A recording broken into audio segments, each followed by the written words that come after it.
ప్రభు పేట మీ అందరికీ వందనములు. ఈ దినము గుడ్ ఫ్రైడే. ఇది మంచి రోజు అని చెప్పని ఈ దినము గురించి మనకి వాక్యం తెలియజేస్తూ ఉంది. ఇది మంచి దినము, ఎందుకంటే ప్రభువు సిలువ వేసినప్పుడు ఆయన చనిపోయినటువంటి దినము. ఇది మనకు మంచిది, ఎందుకంటే ఆయన మరణించటం వల్ల మనం జీవాన్ని పొందుకున్నటువంటి ఈ దినం. మరి దినాన్ని పురస్కరించుకొని ఆయన శిలువలో పడుతున్న బాధలను, శ్రమలను, హింసలను, అనేకమైనటువంటి విధానాలను అక్కడ మనము చూస్తున్నాం. బిడ్డలు ఇప్పుడు మన ముందు ఇద్దరు మాట్లాడారు. ఒకరు క్షమించమనే బాధ గురించి మాట్లాడాడు. మరి అదేవిధంగా మరి మాట్లాడినటువంటి మాటల్లో క్షమాగుణము, ప్రేమ ఇవన్నీ కూడా మనము చూసుకున్నట్లయితే మన జీవితాల్లో ఉన్నాయా లేవని చెప్పని కూడా మరి మనకు మాట్లాడినట్టుగా ఇక్కడ మనము చూస్తున్నాం. మరి మూడవ మాటకు వచ్చినట్లయితే ఒక తల్లి యొక్క బాధ్యతలను మరి ప్రభు విస్మరించకుండా ఈ లోకంలో ఉన్నటువంటి తల్లిదండ్రులు కన్నటువంటి బిడ్డలను ఇక్కడ గుర్తు చేస్తూ ఉన్నది. వృద్ధాప్యంలో ఉండవచ్చు, ఇంకా ఏదైనా వ్యాధిగ్రస్తులై ఉండవచ్చు, మంచంలో పడి ఉండవచ్చు. ఏ విధంగా ఉన్నా కానీ ఆ బాధ్యతను మర్చిపోలేదు ప్రభు. మానవరీత్యా మనల్ని ఆ యొక్క నడవడిలోకి నడిపించినట్టుగా ఇక్కడ మనము చూస్తున్నాం. ఆ యొక్క మూడవ మాటలో మనము చూసినట్టయితే యోహాను సువార్త 19 నుంచి 26, 19వ అధ్యాయము 26వ వచనము 27వ వచనమును మనము ఒక్కసారి చూసుకున్నట్లయితే మాటలు మనము జాగ్రత్తగా మనం పరిశీలన చేసుకున్నట్లయితే మరి చదవమ్మా.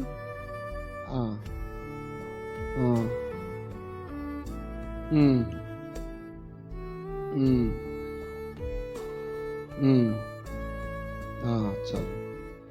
ఏమని చెప్పిండు? ఇదిగో నిన్ను ప్రేమించిన కుమారుడు అన్నాడు. మరి యోహాను అక్కడ ఆయన్ని ప్రేమించిందా ఆమెను? మనకు తెలుసా? తెలియదు. కానీ శిష్యులు ఎంతమంది ఉన్నారు? 12 మంది ఉన్నారు.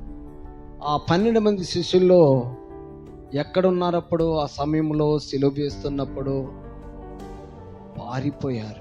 ఎక్కడికి పారిపోయారు? వారు ఎక్కడున్నారో కూడా అక్కడ తెలియకుండా ఉన్నది పరిస్థితి. మరి యోహాను కూడా, ఈ యొక్క కుమారుడు కూడా మరి పారిపోయి ఉండొచ్చు, ఎక్కడికో వెళ్ళిపోయి ఉండొచ్చు. కానీ ఆ సమయానికి మాత్రము అక్కడ ప్రభును సిలువ వేసే సమయంలో, ఆయన మాట్లాడుతున్నటువంటి సమయంలో ఎదురుగానే ఉన్నట్టుగా మనకు అక్కడ కనబడతా ఉంది. అందుకనే ప్రియ కుమారుడు అని చెప్పని, నాకు ప్రియ శిష్యుడు అని చెప్పని యేసు ప్రభు అతన్ని పిలవటం జరుగుతుంది. మరి చెదిరిపోయిన వారికి, తప్పించుకున్న వారికి ఆయన బాధ్యతలు అప్పగిస్తాడా? అప్పగించడు. ఎందుకు అప్పగించడంటే, ఎవరైతే దగ్గరగా ఉంటారో, తన పనులు తను చూసుకుంటారో, చెప్పిన మాట ఎవరైతే వింటారో వారికి మాత్రమే పనులు అప్పచెప్పడం జరుగుతుంది. మరి నువ్వు పని చెప్పినప్పుడు వినకుండా దూరంగా పారిపోయే వారిని ఏమంటారు? మాట వినని వారుగా ఉన్నారు. ఇక్కడ మాట విన్నటువంటి ఈ యొక్క యోహానుకి ఈ యొక్క తల్లి బాధ్యతను ప్రభు అయిన యేసుక్రీస్తు మరణ పడకలో ఉన్నప్పటికీ కూడా వేలాడుతున్న సమయంలో, ఇంకా కొంచెం ఆగితే నా ప్రాణం పోతుంది, ఇక్కడంతా సమాప్తమైపోతుంది, ఏమీ లేదు, ఏమీ మిగలలేదు అనుకున్న సమయంలో కూడా ప్రభు మాట్లాడుతూ తల్లి బాధ్యతను ఎక్కడ విస్మరించకుండా ఆ బాధ్యతను ఎవరికి అప్పచెప్తున్నాడంటే, లోకరీత్యా లోకంలో ప్రతి ఒక్కరు కూడా తల్లిదండ్రులను ఎక్కడ విడిచిపెట్టేవారుగా ఉండకూడదని చెప్పని ఆజ్ఞలు మనము చూసుకున్నట్టయితే, నీ తల్లిని నీ తండ్రులను ఘనపరచవలను అని చెప్పని వాక్యం సెలవిస్తుంది. మార్కు స్వార్తలో చూసినట్టయితే మనము 7వ అధ్యాయము 10వ వచనంలో మనం చూసుకున్నట్టయితే ఆ మాట మనకు తెలుస్తుంది. నీ తల్లిదండ్రులను ఏమనుందంటే ఘనపరచవలను అని ఉంది. ఘనపరచటం అనంటే ఏదో మాటలతో కాదు. దాన్ని క్రియాపూర్వకంగా మనము నిరూపించాలి, చూపించాలి. క్రియాపూర్వకంగా అంటే మనం ఏ విధంగా చేయాలంటే, వారికి ఆహారము లేనప్పుడు ఆహారమును అందించాలి, వస్త్రము లేనప్పుడు వస్త్రములు అందించాలి, రోగి అయి ఉన్నప్పుడు రోగములో తనకు పాలిభాగస్తులుగా ఉండు సమస్తము వారికి సమకూడు జరిగించే విధంగానే ఉండాలి. కానీ రోగంలో ఉన్నప్పుడు మంచం మీద పడుకున్నప్పుడు వారిని ఆ స్థితిలోనే వదిలిపెట్టేసి, ఆహారము పెట్టకుండా వారిని ఆ స్థితిలోనే వదిలిపెట్టేస్తే బాధ్యత కాదు, బాధ్యత తీరిపోదు. కాబట్టి అది క్రియారూపంగా దాల్చినది కాదని చెప్పని లేఖనంలో తెలియజేస్తున్నది. అందుకని మీ తల్లిదండ్రులను ఎవరినైనా మీరు ఘనపరచాలంటే వారికి సరైన రీతిగా నీ చిన్నప్పుడు నువ్వు ఎలాగున్నావు, నేను ఎలా పెంచింది పాలించి, ఎలా నిన్ను పెద్ద చేసింది అన్న దానిని వారు జ్ఞాపకం చేసుకోవాలి. అదే పరిస్థితిలో కూడా యేసు ప్రభు కూడా జ్ఞాపకం చేసుకున్నాడు. ఆ తల్లి ఎంత బాధపడుతుందో, ఎంత దుఃఖపడుతుందో, ఈ వేదన ఆమెకు ఎందుకు వచ్చింది అని దాన్ని చూస్తే అది ఎవరికీ రాకూడదని చెప్పని అనుకుంటున్నా. అదే విధంగా చూసినట్టయితే ఈ తల్లి ఆ చిన్నప్పుడు యేసు ప్రభుని ఎలా ఎత్తుకున్నది, ఎలా ముద్దాడింది, ఎక్కడెక్కడైతే ముద్దులు పెట్టుకుంది, ఎక్కడెక్కడైతే సవరించుకుంది, నెత్తిన ఎలాగా మనం ఏం చేస్తాం, మన బిడ్డల్లో మనం అంటూ ఉంటాం, అలాగా నెబరు వేసినప్పుడు ఆ సమయాన్ని చూసినప్పుడు అవన్నీ కూడా మరియమ్మకి జ్ఞాపకం వస్తున్నాయి. ఆ యొక్క తల మీద ముళ్ళ కిరీటం పెట్టినప్పుడు, అయ్యో నా కుమారుడిని తల దువ్వినప్పుడు నా కుమారుడి తల ఎలా ఉన్నది అని చెప్పని ముద్దు పెట్టుకున్నప్పుడు, తన బుగ్గల మీద ఎలా ఉన్నదని చెప్పని ఇప్పుడు మరియా అలా జ్ఞాపకం చేసుకున్నప్పుడు, ఆ యొక్క సైనికులు బుగ్గల మీద దెబ్బలు కొట్టినప్పుడు, నెత్తి మీద ముళ్ళ కిరీటం పెట్టి గుచ్చినప్పుడు కారుతున్నటువంటి రక్తము, ఆ యొక్క చిందుతున్నటువంటి రక్తమును చూసి ఆ మరియ హృదయం ఎంత తల్లడిల్లిందో, మన ఆ తల్లులైనటువంటి వారి తన బిడ్డల విషయంలో అలా జరుగుతుంటే మీ హృదయాలు ఎలా తల్లడితాయి ఒక్కసారి ఆలోచించుకుంటే, ఆనాడు మరియ ఎంతగా బయటికి ఆ యొక్క బాధను చెప్పుకోలేకపోయినప్పుడు ఆమె ఏడుస్తూనే ఉన్నది, కానీ ఎక్కడ ఏమీ అక్కడ చేయలేకపోతున్న స్థితిలో ఉన్నది. అప్పుడు ఓదార్చడానికి యోహాను పక్కనే నిలబడి ఉన్నాడు. వీరిద్దరు కూడా చూస్తున్నారు. వీరితో పాటుగా అనేక మంది అక్కడ ప్రజలు గుమ్మికూడి ఉన్నారే, కానీ ఎవరు ఏమీ చేయలేకపోతున్నారు.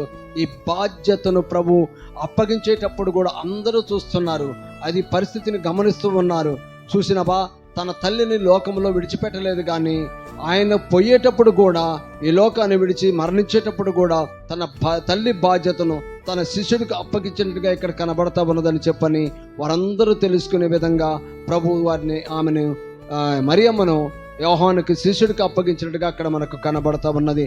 అందుకనే మనం చూసుకున్నట్టయితే లూకాసు వార్త 2వ అధ్యాయము 34-35 వచనంలో చూసుకున్నట్టయితే, అప్పుడే సిమియోను అన్నాడు, ఏమన్నాడంటే, నీ హృదయములో ఏముందనంటే అక్కడ ఖడ్గము దూసుకొని పోతుంది అని అన్నాడు. ఖడ్గము అప్పటికి యేసు ప్రభు పుట్టక ముందే ఏమన్నా చెప్పాడనంటే, నీ ఖడ్గము నీ హృదయంలోనికి దూసుకొని పోతుందంటే, ఖడ్గము అనగా ఏంటి అర్థం చూసుకున్నారా? ఎంతో బాధలు నువ్వు అనుభవించవలసి ఉన్నది, నీ కుమారుడు చనిపోతాడు, ఈ ఖడ్గము నీలో నుంచి నువ్వు వేదనను చెందుతావు, నువ్వు తట్టుకోలేవు అన్న మాటలు ఆనాడే మరియకు చేసినప్పుడు మరియ జ్ఞాపకం చేసుకున్నదని చెప్పని అక్కడ లేఖనం తెలియజేస్తూ ఉన్నది. మరి మనము ఎలా ఉన్నాం? మనం జ్ఞాపకం ఉంచుకుంటున్నామా? దైవసేనుడు అనేక విషయాలు ఇందరికీ లిల్లీ పుష్ప గారు చెప్పినట్టుగా నిజమే, మనకు అనేకమైన వాట్సాప్ మెసేజ్ల్లో కానీ ఎక్కడెక్కడైతే పెడుతున్నారో వాటిని మనం చదువుకుంటున్నాం, వింటున్నాం, మన హృదయంలో ఉంచుకుంటున్నామా? మనం జ్ఞాపకం చేసుకుంటున్నామా? మరి మనకెందుకు ఈ మెసేజ్లు పెడుతున్నారు? ఈ వాక్యం మనకి ఆదివారం కానీ, శనివారం కానీ, బుధవారం కానీ, ఈ ఉపవాస ప్రార్థనలో కానీ, మీటింగులు కానీ ఈ విధంగా పెట్టినప్పుడు ఇవన్నీ ఎందుకు మనకు వినిపిస్తున్నారు అని చెప్పిన మనం ఒక్కసారి మన జ్ఞాపకం చేసుకుని దాని హృదయానికి మనం అనుమతించుకుంటున్నామా లేదా అన్నదాన్ని చెప్పిన మనల్ని మనము స్వయపరీక్ష చేసుకోవాలి. ఎందుకనంటే ఆనాడు మరియ జ్ఞాపకం ఉంచుకున్నది, ఈనాడు మనము కూడా జ్ఞాపకం ఉంచుకోవాలి. మన బిడ్డలకు ఏ శ్రమ వచ్చినా, శోధన వచ్చినా, కష్టం వచ్చినా కానీ మనం ఎంత బాధపడతామో కన్న బిడ్డ తల్లిదండ్రులకు మాత్రమే అది అర్థమవుతుంది. కనుక ఆ బాధను ఎరిగినటువంటి ఆ మరియ ఎంతగా దుఃఖపడదో, ఎంతగా మరి ఆమె బాధపడదో వారికి తెలుసు. కాబట్టి అదేవిధంగా మనం చూసుకున్నట్లయితే ఎఫెసీ పత్రికలో 6:1-2-3 వచనములు చదవండి. దాన్ని ఎఫెసీ పత్రిక 6వ అధ్యాయము 1-2-3 వచనాలు చదవండి.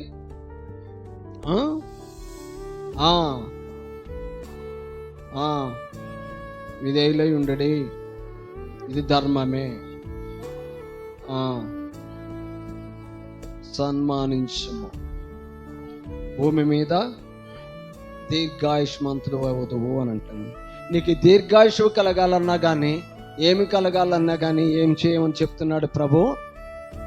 మీ తల్లిదండ్రులను గౌరవించాలి, ఘనపరచాలి. పిల్లలు తన తల్లిదండ్రులను విడిచిపెట్టి లోకంలో తిరిగితే ఏ ప్రయోజనము ఉండదు.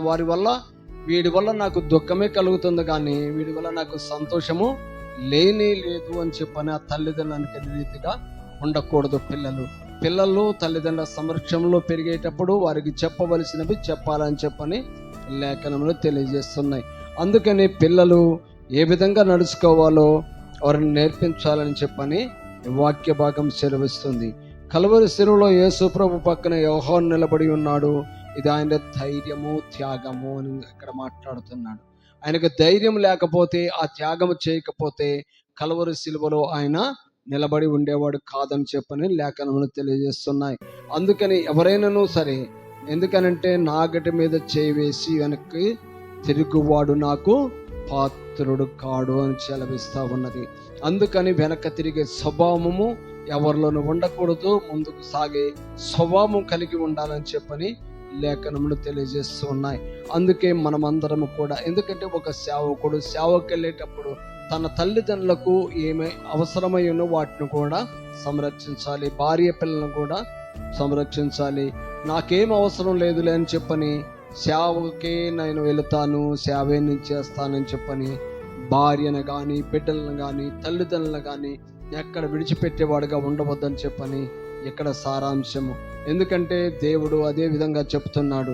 పారిపోయినటువంటి శిష్యుల్ని ఇక్కడ జ్ఞాపకం చేసుకుంటున్నాడు. దగ్గరగా నిలబడినటువంటి శిష్యుల్ని జ్ఞాపకం చేసుకున్నాడు. అక్కడున్న ప్రజలందరూ కూడా మంచి మెసేజ్ని అందించినట్టుగా అక్కడ కనబడతా ఉన్నది. 7 మాటలు మాట్లాడుతున్నాడు సిలువలో ఉన్నప్పుడు. ఎందుకంటే అదంతా చూసినప్పుడు మనం చూస్తూ ఉంటే అందరూ అనుకుంటారు, 7 మాటలు నిజంగా మాట్లాడా, ఎన్ని చెప్పాడా?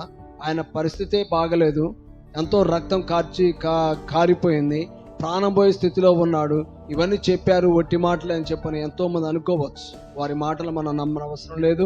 వాటిని మనం పరిగణలోకి తీసుకోవాల్సినంత అవసరమో అంతకంటే లేదు. ఎందుకంటే ప్రభు యేసు మన కోసం వచ్చాడు, ప్రాణం పెట్టారు, తిరిగి లేచాడు, మరలా తిరిగి రానై ఉన్నాడు. ఎప్పుడు వస్తాడో మనకు తెలియదు కనుక మనమందరం కూడా ప్రార్థనతో సిద్ధపడి ఉండాలని చెప్పని ఈ లేఖనములు తెలియజేస్తూ ఉన్నాయి. అందుకని నీవు ఏ విధంగా అయితే నీ యొక్క సిలువలో యేసు ప్రభు ప్రాణం విడిచేటప్పుడు కూడా ఆ యొక్క తన బాధ్యతను ఏ విధంగా భూమి మీద నెరవేర్చారో మనమందరం కూడా అదే విధంగా నెరవేర్చాలని చెప్పని కోరుకుంటూ ఇచ్చిన ఈ సమయాన్ని బట్టి దైవశైలను జ్ఞాపకం చేసుకుంటూ అదేవిధంగా ఈ యొక్క చిన్న మాటలు ఇంతటితో నేను ముగిస్తూ ఉన్నాను. ఈ మంచి శుక్రవారం చూడలేని వారు ఎంతో మంది ఉన్నారు ప్రభా. మమ్మల్ని బ్రతికించను అంటే ఇంకా మేమేదో మీ సన్నిధిలో నేర్చుకొని క్రమంగా ఉంటాం. మాకు పరిశుద్ర మెలకు కలిగి మీరు చెప్పిన 7 మాటల్లో ప్రభా, నేను దాని ప్రకారంగా దాని సారాన్ని కొంచెమైనా తీసుకునేవారుగా మమ్మల్ని చెయ్యను ప్రభా. మీరు రానైన యేసురాజ్య వందనాలు ప్రభా. మీతో ఆనందం, సంతోషం, సమాధానం ఉంటుంది ప్రభా. ఎప్పుడు పరిశుద్ధులని గుంపులో మమ్మల్ని అందరినీ కలపమని, ఈ చిన్న ప్రాథమిక పాదశాన్ని చేర్చుకోమని, ఘనత మహిమ ప్రభావాలు మీరే పొందుకోమని యేసుక్రీస్తు వారి పరిశుద్ధమైన నామం